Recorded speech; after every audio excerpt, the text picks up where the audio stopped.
It was an eventful day filled with news and on-track drama surrounding the Joker's Jackpot at Eldora Speedway.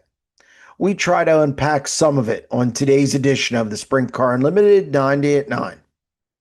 I'm going to start with Kyle Larson, winner of the $100,000 first place check.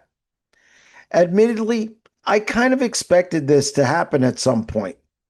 Larson has struggled a bit by his standards over the last couple of months, and I had a feeling that there was going to come a point where he tamed the field for a fat payday.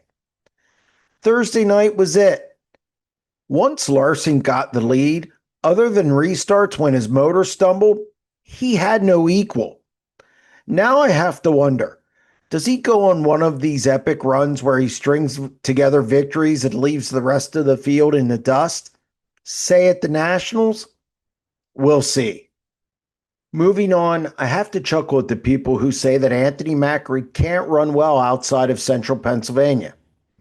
They must not remember the high limit wins at 34 Raceway in Texas, last year's fifth place finish in the Knoxville Nationals, or his most recent exploit, a runner-up result in the Joker's Jackpot.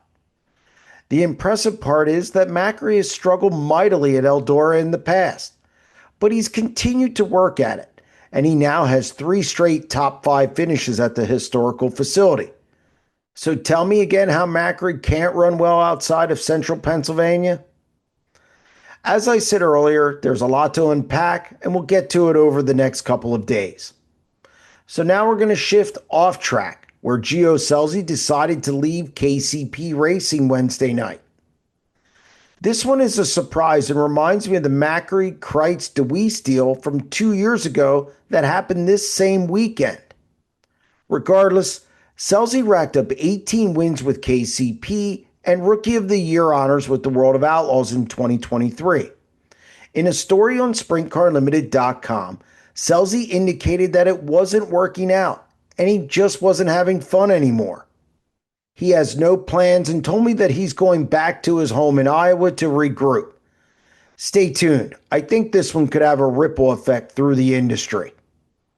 Finally, Tyler Courtney was involved in a horrific 6-car crash at the start of Thursday's Joker's Jackpot A Main.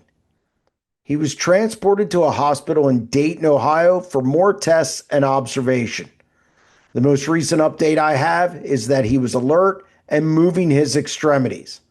We wish him and his family the best.